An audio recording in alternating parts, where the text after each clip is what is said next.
اور اس کی بنیادی وجہ یہ ہے کہ نواسہ رسول صلی اللہ علیہ وسلم امام حسین علیہ السلام اپنے خاندان سمیت اس مہینے میں شہید ہوئے۔ سوال یہ پیدا ہوتا ہے کہ آپ کی شہادت ہمیں کیا سبق سکھاتی ہے؟ آپ کی شہادت میں ہمارے لیے کیا نمونہ ہے؟ اس میں کوئی شک نہیں کہ حضرت امام حسن اور حسین رضی اللہ تعالی عنہما دونوں ہی حضور صلی اللہ علیہ وسلم کے بہت ہی پیارے تھے، بہت عزیز تھے۔ آپ ان کو جنت کے پھول کہا کرتے تھے۔ حضور صلی اللہ علیہ وسلم جب مسجد نبوی میں نماز کی امامت کرایا کرتے اور اگر کبھی ان میں سے کوئی ایک آپ کی پشت پر بیٹھ جاتا، جیسے عام طور پہ بچوں کی عادت ہوتی ہے کہ سجدے میں جاتے ہوئے وہ انجوائے کرتے ہیں پیٹھ پر بیٹھنے کو، تو آپ صلی اللہ علیہ وسلم اس وقت تک سجدے سے سر نہ اٹھاتے جب تک کہ وہ بچے خود اپنی مرضی سے اٹھ نہ جاتے، حالانکہ آپ کے پیچھے لوگوں کی ایک بڑی تعداد ہوتی جو نماز پڑھ رہی ہوتی تھی اور وہ سب بھی آپ کے سر مبارک اٹھانے کا انتظار کیا کرتے تھے۔ اس سے پتہ چلتا ہے کہ نبی صلی اللہ علیہ وسلم کو ان سے کتنی محبت تھی۔ حضرت فاطمہ رضی اللہ تعالی عنہا کی محبت بھی کوئی ڈھکی چھپی بات نہیں۔ آپ جب حضور صلی اللہ علیہ وسلم کے گھر تشریف لاتی تو آپ کھڑے ہو کر ان کا استقبال فرماتے، ان کی پیشانی چوم لیتے اور آپ صلی اللہ علیہ وسلم نے ان کو اپنے دنیا سے جانے کے بعد سب سے پہلے آ کر ملاقات کی بشارت دی، جو سچ ثابت ہوئی۔ اس سانحے میں جو بھی ظلم و ستم ہوا وہ بھی تاریخ کی مختلف روایات میں ہمارے سامنے ہے۔ ہم ہر سال اس کا تذکرہ پڑھتے ہیں، سنتے ہیں، لیکن بات یہ ہے کہ یہ سارے واقعات ہمارے لیے ایک بڑا گہرا سبق رکھتے ہیں، اور وہ سبق کیا ہے کہ اسلام کی راہ میں، دین کی راہ میں کوئی بھی چیز جو قربان کرنی پڑے اس کی قربانی سے گریز نہ کیا جائے۔ اگر سر کٹانا پڑے تو وہ بھی خوشی سے دیا جائے۔ پھر آپ دیکھیے کہ حضرت امام حسین کا مقابلہ دشمنوں سے نہیں تھا، یعنی کافروں سے نہیں تھا، مسلمانوں سے ہی تھا، اور مسلمانوں کے اندر کچھ ایسا اضطراب ہوا، کچھ غیروں کی ڈالی ہوئی ایسی غلط فہمیاں تھی کہ جن کی بنا پر دو گروہ آپس میں ٹکرا گئے۔ تو اس سے کیا پتہ چلتا ہے کہ اگر دین کے راستے پر چلنے میں اپنے مسلمان بھی رکاوٹ بنے تو ان کی رکاوٹ کو بھی قبول نہیں کرنا چاہیے، ہمیشہ حق اور اصول ہی کا ساتھ دینا چاہیے۔ آج ہم اپنے معاشرے میں دیکھتے ہیں کہ اگر ہمارے اپنے ہی گھر کے اندر ہمارے بہن بھائی یا ہمارے شوہر ہمارے کسی دینی عمل کو پسند نہ کرے تو ہم فوراً ہی ہار مان بیٹھتے ہیں۔ آج تو بلکہ حال یہ ہو گیا ہے کہ اسلام پر عمل کرنے میں سب سے پہلی مخالفت گھروں سے ہی شروع ہوتی ہے۔ گھر والے ہی پسند نہیں کرتے، کیونکہ مجموعی طور پر ماحول اس طرح کا ہو چکا ہے کہ جس سے اسلام دن بدن اجنبی ہوتا چلا جا رہا ہے۔ اسلام زندہ ہوتا ہے ہر کربلا کے بعد۔ اسی طرح آج اگر ہم چاہتے ہیں کہ اسلام زندہ ہو، اسلامی روایات زندہ ہوں، تو یہ اسی صورت میں ہو سکتی ہے جب ہم قربانی دینا سیکھیں۔ واقعہ کربلا سراسر قربانی کا سبق ہے، اور قربانی ابھی قربانی کی عید بھی ہم نے کچھ عرصہ پہلے، ایک مہینہ پہلے بنائی ہے۔ حضرت ابراہیم علیہ السلام کا اپنے بیٹے کو ذبح کر دینا اور نواسہ رسول صلی اللہ علیہ وسلم کا اپنی گردن کٹا دینا، یہ سب کچھ کیا معنی رکھتا ہے؟ حضرت ابراہیم علیہ السلام نے بھی ایک خواب کے آنے پر، ایک اشارہ پانے پر اپنے ہی بیٹے کے گلے پر چھری کیوں رکھ دی؟ اس کے پیچھے کیا غرض تھی؟ کیا مقصد تھا؟ کیا معنی تھا؟ یہی نام کہ جو اللہ چاہے وہی سب سے مقدم ہے۔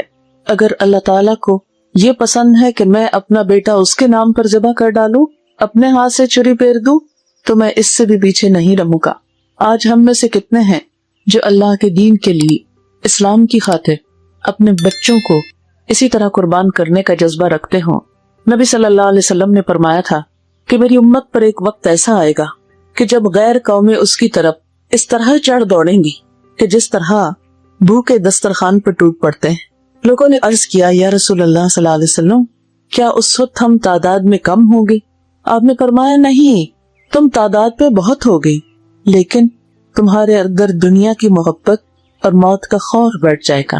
آج امت مسلمہ پر ایسی ہی حالت ہے کہ ہم موت سے ڈرتے ہیں، جہاد کے نام سے خوف کھاتے، اور دوسری طرف دنیا کی محبت ہمارے رگو پے میں سرایت کر گئی ہے۔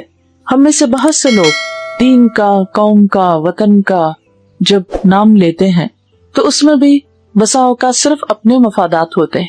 ہمارے ہاں یہ روایت بہت کثرت سے عام ہوتی جا رہی ہے کہ ہم اپنے ذاتی فائدوں کی خاطر قوم کو نقصان پہنچا دیتے ہیں، جبکہ قومیں وہی ترقی پاتی ہیں جہاں فرد خود کو اجتماعیت کے فائدے پر، اکثریت کے فائدے پر قربان کرنا سیکھے۔ مجاہد اگر جہاد نہ کرے، فوجیں اگر آگے بڑھ کر نہ لڑے تو ہزاروں لوگوں کی زندگیاں خطرے میں ہوں۔ ایک فوج کیوں لڑتی ہے، کیوں اپنی جان کا سودا کرتی ہے؟ اس لیے کہ وہ دوسرے ہزاروں لاکھوں لوگوں کی زندگی کو بچانے کا عزم رکھتی ہے، اپنے دین کو بچانے اور اپنے رب کا نام بلند کرنے کی نیت رکھتی ہے۔ اور اگر یہ مقاصد سامنے سے ہٹ جائیں اور انسان ایک اللہ کی راہ میں لڑنے والا، ایک فوج میں شریک ہونے والا اگر خود کو بچانے لگے اور میدان جنگ سے بھاگنے لگے اور اپنی جان کو پیارا رکھے تو پھر ہزاروں لوگوں کی جانیں نہیں بچ سکتی۔ جتنی دفعہ بھی جنگ ہوئی اور جب بھی پاک فوج نے مختلف محاذوں پر قربانیاں کی، اور خاص طور پر 65 کی وار سب کے سامنے ہے، تب دیکھیں کہ کچھ لوگوں نے اپنی جانوں کی قربانی کر کے باقی قوم کو بچایا۔ یہ جذبہ جب تک کسی قوم کے اندر زندہ ہو کہ انسان اصولوں کی خاطر، اپنے دین کی خاطر، ایمان کی خاطر بڑی سے بڑی قربانی کر سکتا ہو، تو ایسی قومیں ناقابل تسخیر ہوتی ہے۔ لیکن اگر اس کے برعکس خدا نہ خواستہ اپنی جان پیاری ہو جائے، جہاد کا جذبہ ٹھنڈا پڑنے لگے اور خود کو بچانے کے لیے قوموں کو قربان کر دیا جائے، تو ایسی قربانی انسان کی دنیا اور آخرت دونوں کے لیے نقصان دہ ہو سکتی ہے۔ محرم کا لفظ حرمت والا ہے، حرمت وادی سے نکلا ہے۔ آج آپ دیکھیے کہ اس مہینے میں ہم کون سے نیکی کے ایسے کام ہیں کہ جو کرنے کا عزم رکھتے ہوں، کتنی حرمتیں ہیں جو ہمارے معاشرے میں پامال ہو رہی ہیں، اور ہم ان حرمتوں کا لحاظ رکھتے ہوں۔ ہم سب کو اس بات پر سوچنا ہوگا، غور کرنا ہوگا۔ ہمارے معاشرے میں لوگوں کے باہمی تعلقات، ان میں جان کی حرمت، مال کی حرمت اور عزت و آبرو کی حرمت ہر مسلمان کے لیے دوسرے مسلمان پر حق ہے۔ اگر ہم ان تینوں کا باری باری جائزہ لیں اور اس حرمت والے مہینے کے اعمال میں، کیونکہ نیا سال شروع ہو رہا ہے، اور نئے سال کے آغاز میں اگر انسان کچھ اچھی باتوں کا عزم اور ارادہ کرتا ہے خود کو سنوارنے کے لیے، انفرادی طور پر بھی اور اجتماعی طور پر بھی، تو یہ قدم بقدم انسان کا ترقی کی طرف بڑھتا ہے۔ اس وقت میں خاص طور پر بات کروں گی ان 3 حرمتوں کے بارے میں کہ جن کو اللہ کے رسول صلی اللہ علیہ وسلم نے ایک مومن کا جان اور مال اور عزت جو ہے وہ مکہ مکرمہ کی حرمت سے زیادہ اہم قرار دیا، اور ان کی خاطر مرنے والے کو، جان دینے والے کو شہید قرار دیا گیا۔ جو اپنی جان بچاتے ہوئے، جو اپنا مال بچاتے ہوئے، جو اپنی عزت بچاتے ہوئے قتل ہو جائے، مار دیا جائے، وہ شہادت کا رتبہ پاتا ہے۔ اس سے پتہ چلتا ہے کہ ان چیزوں کی حفاظت کتنی ضروری ہے۔ آپ دیکھیے کہ جہاں تک جان کی حرمت کا تعلق ہے، کس قدر افسوس کے ساتھ کہنا پڑتا ہے کہ ہم مسلمانوں کے اندر بہت سے قتل کے واقعات اس طرح دکھائی دیتی۔ کسی دن کا کوئی اخبار لے لیجیے، ہاں اردو کا لے لیجیے، انگریزی کا لے لیجیے، عید کے دن کا لے لیجیے، یا رمضان کے پورے مہینے کا لے لیجیے، یا محرم کا لے لیجیے، کہیں کا بھی لے لیجیے، کوئی دن ایسا نہیں پائیں گے سال کے 365 دنوں میں سے کہ جب کوئی نہ کوئی شخص بے گناہ قتل نہ ہو ہمارے ملک کے اندر۔ ہم نے یہ ملک اسلام کے نام پر لیا تھا، لیکن یہاں مسلمان کی جان ہی محفوظ نہیں۔ مسلمان کا خون اس طرح بہا دیتا ہے گویا کچھ مسئلہ ہی نہ ہو، یا کسی جانور یا کسی بکرے کو ذبح کرنا ہو، وہ بھی انسان کسی موقع اور کسی فائدے اور کسی ضرورت کے لیے کرتا ہے، لیکن انسان کو مار کر انسان کیا حاصل کرتا ہے؟ ہمیشہ کا نقصان کر دیتا ہے۔ ہمارے معاشرے میں بسا اوقات مال کی وجہ سے قتل ہوتے ہیں، بسا اوقات عزت آبرو کی وجہ سے قتل ہوتے ہیں، بسا اوقات بے وجہ قتل کر دیے جاتے ہیں کہ غصہ کسی اور پر ہے اور بم کہیں اور جا کے پھینکا، کہ جس کی وجہ سے بے گناہ معصوم شہری مارے گئے جن کا کوئی قصور نہ ہو۔ اور پھر آپ دیکھیے کہ ہم نے ہندو سے یہ ملک جو الگ لیا تھا، کس لیے؟ اس کا نام کیا رکھا؟ اسلامی جمہوریہ پاکستان۔ پھر ہمارے اعمال انسانی حرمت اور انسانی جان کی حرمت کے بارے میں اتنے غیر ذمہ دارانہ کیوں ہے؟ آخر اس کی وجہ کیا ہے؟ ہم میں سے ہر وہ شخص جو دل رکھتا ہے، جو احساس رکھتا ہے، اسے اس کے بارے میں سوچنا چاہے۔ اور اسی میں آپ دیکھیے کہ بے شمار خواتین سال کے دوران بے وجہ موت کے گھاٹ اتار دی جاتی. بہت سے چولہا پٹنے کے واقعات آپ سنتے ہیں کہ جو دراصل چولہا نہیں پٹا ہوتا، وہ تیل پھینک کر مار دیا جاتا ہے، جلا دیا جاتا ہے. کل پرسوں میں ایک اخبار کی کٹنگ پڑھ رہی تھی. شیخ برا کے نزدیک ایک گاؤں میں ایک 16 سالہ بچی جو اسکول کی طالبہ بھی تھی اور اس کے ساتھ حافظ قرآن بھی تھی، اپنے گھر میں تنہا تھی کہ اتنے میں کوئی گنڈا آیا اور اس نے اس کے ساتھ زیادتی کرنے کی کوشش کی. جب اس نے ریزسٹ کیا، مزاحمت کی اور اپنے آپ کو بچایا تو اس نے اس پر تیل پھینک کر اس کو جلا دیا. جلی حالت میں ہسپتال کے اندر آہیں بھرتی رہی، دلدوز چیخیں مارتی رہی، اور کسی طرح اس نے اخبار کے ایک کالم نویس کو خط لکھا اور اس میں بہت سی فریادیں کہ جنہیں پڑھ کر آنسو کنٹرول نہیں کر سکتا انسان. اور اس نے مجرم کا نام بھی لکھا اس بچی نے کیونکہ وہ اس کو پہچانتی تھی. سب کچھ بتایا، لیکن ہسپتال میں وہ کراتی ہوئی مر بھی گئی. اور جب بعد میں پتا چلا کہ اس ہسپتال سے اس کا ریکارڈ، اس کے کاغذات، اس کی بیماری، اس کی موت، سب کچھ غائب کر دیا گیا. یہ سب کچھ کیا ہماری بے حسی کی علامت نہیں ہے؟ انسان تو جانوروں سے بھی گر گیا کہ جب وہ اس قسم کی حرکات کرتا ہے. پھر اسی طرح بے شمار واقعات. آج ہی مجھے کسی نے لکھ کر بھیجا کہ انہوں نے اپنے فرسٹ کزن کا واقعہ لکھا کہ وہ اچانک جل گیا اور اس جلنے نے اس کے اوپر اتنا شدید نفسیاتی اثر ڈالا کہ جب وہ زخم ہیل بھی ہو گئے تو بعد میں وہ ہر وقت کہتا تھا میں جل رہا ہوں، میں جل رہا. یعنی اس کو جلنے کا جو خوف تھا وہ اس کے دماغ سے نہیں جاتا. تو ماں باپ بھی اس سے تنگ ہو گئے. انہوں نے ایک اپارٹمنٹ لے لیا اس کو الگ سے کہ جس میں اس نے ایک دن خودکشی کر لی. اس میں سے لکھا ہوا تھا کہ کیا والدین تک بھی اتنے سنگ اور ظالم ہو سکتے ہیں. اس میں سے لکھا ہوا تھا کہ کیا والدین تک بھی اتنے سنگ دل اور ظالم ہو سکتے ہیں کہ ان کو اپنے بچوں کی چیخیں اور آہیں اور درد اور دکھ محسوس نہ ہو. تو واقعی انسان سوچنے پہ مجبور ہوتا ہے.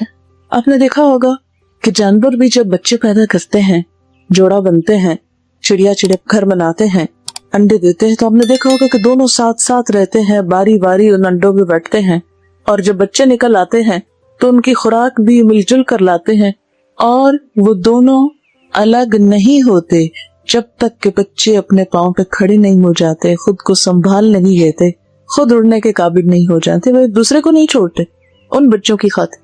لیکن آج ہمارے معاشرے میں بے شمار واقعات کہ صرف انا کا مسئلہ بنا کر بچوں کی زندگیاں تک داؤ پہ لگا دی جاتی ہیں. طلاق کا ریٹ بڑھتا چلا جا رہا ہے، معصوم جانوں کی فکر نہیں. بسا اوقات چھوٹے چھوٹے واقعات، چھوٹی چھوٹی چیز کو انا کا مسئلہ بنا کر، بے صبری کا ثبوت دے کر، بسا اوقات شوہر کی طرف سے ایسی زیادتی ہوتی ہے، بعض اوقات عورت کی طرف سے، کیونکہ دونوں انسان ہوتے ہیں. فرشتے تو دنیا میں نہیں اتارے گئے، انسان ہی رکھے گئے ہیں. لیکن میں سوچتی ہوں جب ایسے واقعات سنتی اور پڑھتی ہوں تو دل کرتا ہے کہ انسان کیوں اتنا بے حس ہوتا چلا جا رہا ہے. کہ یہ جیسے قرآن پاک میں آتا ہے نا، ثم رددناہ اسفل سافلین، پھر ہم نے اسے سب نچلوں سے نچلا کر دیا. یعنی انسان جب اپنی انسانیت سے نیچے اترتا ہے تو وہ جانوروں سے بھی بدتر ہو جاتا ہے، ان سے بھی نیچے اتر جاتا ہے. کہ جانور بھی اپنے بچوں کی خاطر اکٹھے رہتے ہیں، لیکن انسانوں میں بسا اوقات چھوٹی چھوٹی باتیں بچوں کی زندگیوں کو جہنم بنا دیتی. تو بات یہ ہو رہی تھی کہ جان کی حرمت، محرم اس بات کا تقاضا کرتا ہے کہ انسان جان کی حرمت اور جان کی قدر و قیمت جانے. جان کے بعد دوسرے کے مال کی قدر و قیمت، دوسرے کی مال کی حفاظت، کیونکہ مال کی حفاظت یہ بھی ضروری ہے، اور کسی کا مال ہم پہ حرام ہے اور اس کی حرمت آپ صلی اللہ علیہ وسلم نے بہت تاکید کے ساتھ بتائی. حتیٰ کہ اسلام میں چوری کرنے والے کا ہاتھ کاٹنے کا حکم ہے کہ ہاتھ کاٹ دیا جائے جو چوری کرے، خواہ وہ مرد ہو یا عورت ہو. پھر اسی طرح ہم دیکھتے ہیں کہ عزت و آبرو کی حرمت جو سب سے سستی ہو کر رہ گئی. ایک مسلمان دوسرے مسلمان کا جب مذاق اڑاتا ہے تو وہ اس کی عزت و آبرو پر حملہ آور ہوتا ہے.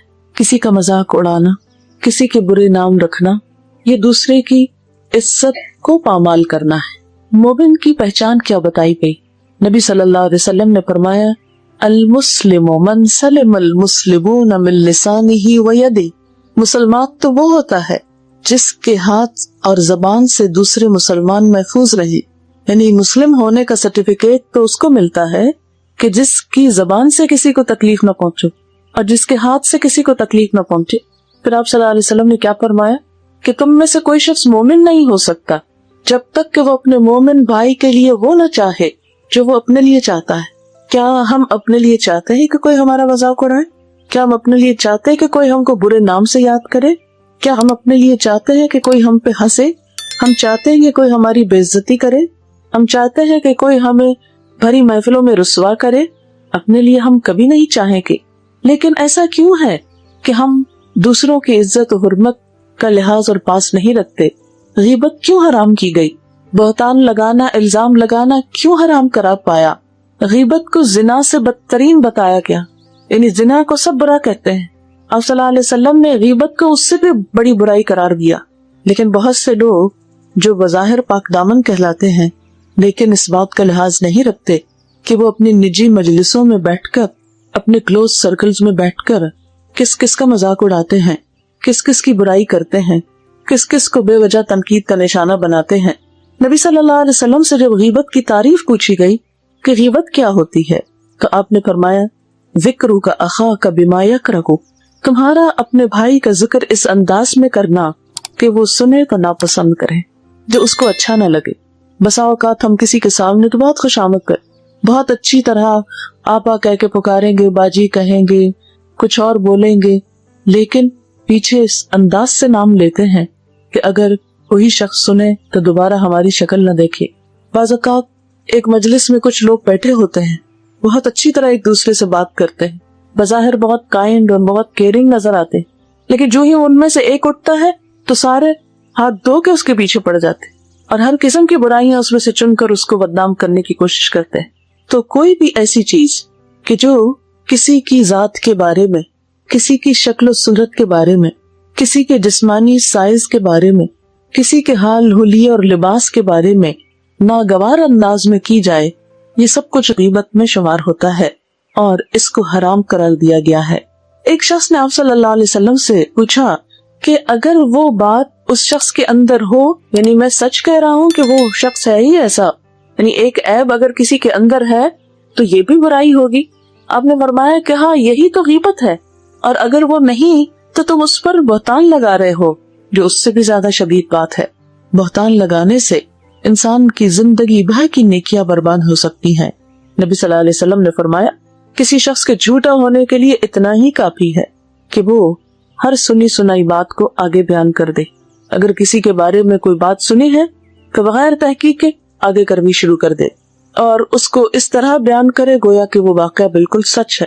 پھر اسی طرح قرآن پاک میں ہمیں یہ تعلیم دی گئی کہ یا ایھا الذین آمنوا اذا جاءکم فاسق بنبأ فتبینوا ان تصیبوا قوما بجہالۃ فتصبحوا علی ما فعلتم نادمین. اے لوگو جو ایمان لائے ہو، جب کوئی فاسق تمہارے پاس کوئی خبر لے کر آئے تو اس کی تحقیق کر لیا کرو، کہیں ایسا نہ ہو کہ لا علمی میں تم کسی قوم پر جا پڑو، حملہ آور ہو جاؤ، پھر اپنے کیے پہ تم پشیمان ہو. یعنی کوئی ایسی بات اس وقت تک زبان سے نہیں نکالنی چاہیے، کسی کے خلاف ایسی کوئی کارروائی نہیں کرنی چاہیے کہ جب تک انسان اس کی تحقیق نہ کر لے، اور خاص طور پر ایسی بات کہ جس سے کسی پر الزام آ رہا ہو. مثلا آپ کے پاس کوئی شخص آیا، اس نے کسی کے بارے میں کوئی ناروا بات کی. مثلا ناروا باتوں میں کیا، تم جانتے ہو بلا شخص اتنا بڑا غلط کر گیا. کہتے اچھا کر گیا، کوئی تحقیق نہیں کرتے، کچھ نہیں پوچھتے. اب کیا کرتے ہیں، کسی اور کو ٹیلی فون کھٹکا دیتے تو پتہ فلاں شخص نے ایسا غبن کر لی، اور وہاں سے ایک تیسرے تک بات پہنچ جاتی اور حقیقت اس کی کچھ بھی نہیں ہوتی. ایسی باتوں میں عموماً لوگ بہت دلچسپیاں بھی لیتے اور بہت شوق سے سنتے ہیں اور بہت شوق سے سناتے ہیں، لیکن یہ نہیں جانتے کہ ایسی باتیں انسان کے اعمال کو ضائع کرنے والی، اور جس کے اوپر الزام تراشی ہو رہی ہے اتنی ساری نیکیاں اس تک منتقل کرانے کی کوشش. اسی لیے کسی نے کہا تھا کہ اگر کبھی غیبت کرو تو اپنی ماں ہی کی کرنا، کیونکہ تمہاری نیکیوں کی سب سے زیادہ وہ محتاج ہے. غیبت کرنے سے انسان کی اپنی نیکیاں اس شخص کو مل جاتی ہیں جس کی انسان غیبت کرتا ہے، پیٹھ پیچھے جس کی برائی کرتا ہے، بیک بائٹنگ کرتا ہے. آپ دیکھیں انگریزی لفظ بیک بائٹنگ، پیچھے سے کاٹنا. اور اللہ تعالیٰ نے قرآن پاک میں اس کو فرمایا کہ اَيُحِبُّ أَحَدُكُمْ أَن يَأْكُلَ لَحْمَ أَخِيهِ مَيْتًا فَكَرِهْتُمُوهُ. کیا تم میں سے کوئی پسند کرتا ہے کہ اپنے مردہ بھائی کا گوشت کھائے؟ تم اس کو ناپسند کرو گے۔ بھائی مر جائے تو ہاتھ لگاتے ہوئے ڈر لگتا ہے کہ کہیں دکھ نہ جائے، کہا یہ کہ انسان اس کو چھری کانٹوں سے اس کا گوشت کھانے لگے۔ مردے کو تو ہاتھ لگانا دبر ہوتا ہے، کھانا کتنا ناگوار عمل، لیکن کسی کی غیر موجودگی میں اس کی برائیاں کرنا بھی ایسا ہی ہے، گویا اسے چھریوں سے کاٹنا اور کاٹ کھانا یا بمبوڑنا۔ کسی کی عزت پر ہاتھ ڈالنا ایسا ہی ہے، گویا اس کو کاٹ کھانا۔ یہ ایک عمل کسی لاش کو کھانے کا کون کرتا ہے؟ عموماً وحشی جانور کرتے ہیں، مثلا کتے کرتے ہیں۔ اسی لیے ایک حدیث میں آتا ہے کہ قیامت کے دن دوسروں کی برائیاں کرنے والے، تانے دینے والے، عیب جوئی کرنے والے قیامت کے روز کتوں کی شکل میں اٹھائے جائیں گے، یعنی ہوں گے انسان لیکن ان کی شکلیں کتوں جیسی بن جائیں گی۔ کیوں؟ اس لیے کہ کتے یہ کام کرتے ہیں نا، کوئی مردار دیکھا تو اس کو کھانے لگ گئے، یہ نہ دیکھا کہ کس کا ہے۔ لیکن انسان جب اپنے ہی بہن بھائیوں، اپنے ہی رشتہ داروں، اپنے ہی دوستوں، اپنے ہی مسلمانوں کی برائیاں کرنے لگتا ہے تو یہ کس قدر ناگوار، ناپسندیدہ اور اللہ تعالیٰ کے ہاں ایک ایسا فعل ہے کہ جسے کسی قیمت پر بھی برداشت نہیں کیا جا سکتا۔ محرم حرام کیا گیا، لفظی معنی ہے محرم حرام کیا گیا، یعنی کیا حرام کیا گیا کہ اس مہینے کے اندر گناہوں کو اپنے اوپر حرام سمجھو، یعنی سال کا آغاز ہو رہا ہے تو نئی منصوبہ بندی کرتا ہے انسان، نئی پلاننگ کرتا ہے۔ ہمارے یہاں تو چونکہ کیلنڈر استعمال نہیں ہوتا، ہم نے دیکھو کہ جنوری میں جیسے نئی ڈائریز آتی، نئی پلاننگ آتی، نئے سال کی منصوبہ بندی ہوتی، یا فائنینشیل ایئر جو ہمارا جولائی سے شروع ہوتا ہے تو اس میں وائنڈ اپ کرتے ہیں جون کے اینڈ میں، پھر جولائی سے نئے پلاننگ ہوتی ہے، نئے سال کا بجٹ بنتا ہے۔ بالکل اسی طرح محرم نئے سال کی نیکیوں میں پلاننگ کا مہینہ ہے۔